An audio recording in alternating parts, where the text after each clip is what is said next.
In terms of media, like I said, it's a vastly different subject. For both National 5 and higher, there's set elements, one of which is the assignment. At both National 5 and higher, the assignment's worth 50% of their overall mark. Students need to negotiate a brief as set by the department. They need to plan, design and create a product that we tell them, we set in the brief. So for example, this year's hires are creating PSAs, public service announcements, dealing with topics relevant to that and are affecting our secondary school students of 11 to 18 years old. Our National 5s are creating short educational videos, much like this one, where it's about building success in English. So one student, for example, is looking at how to write a better conclusion for your critical essay. Another is looking at how to be confident while delivering a solo talk. Again, it was a brief set by us. They have researched what goes into a video. They have had workshops on how to create and edit these videos from various business partners, with the intention that they will then film their product, edit it, create it, badge it with Mintlaw Academy, and it will then become a future resource. It's also sent away to the SQA at folio time, again for National 5, middle of March, higher end of March, and it's 50% of their overall mark. They have to then evaluate their product and how well they manage to complete the brief. That's 50%. The other 50% comes from their exam.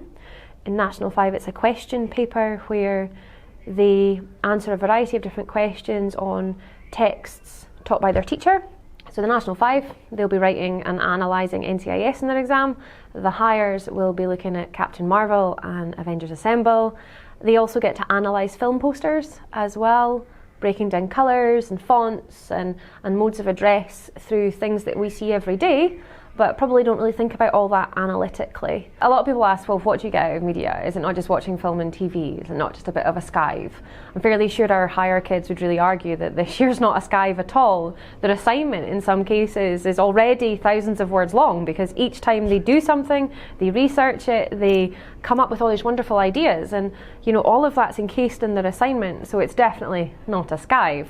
However, it's a great way of looking at the world. We're showing kids that things are constructed and made for a reason, and enabling them to be more aware of every single thing they see and how it's not always the way that the business want you to put it forward. I suppose we teach them how to peel back the layers and be more aware. The pathways, there's clear paths. You can go to most universities in Scotland offer courses in film and film studies. You can combine it with a geography degree, you can combine it with an English degree, you can combine it with modern languages and do French and film and go and study French films if you want. But there's more vocational ways, more hands-on ways. Nescol, just down the road, offers creative media at HNC, HND, which allow you to skip into second and third year at RGU. Queen Margaret's University in Glasgow offers creative media as a degree. The creative industries are a huge part of Scotland's employment and our ability to keep developing as a country.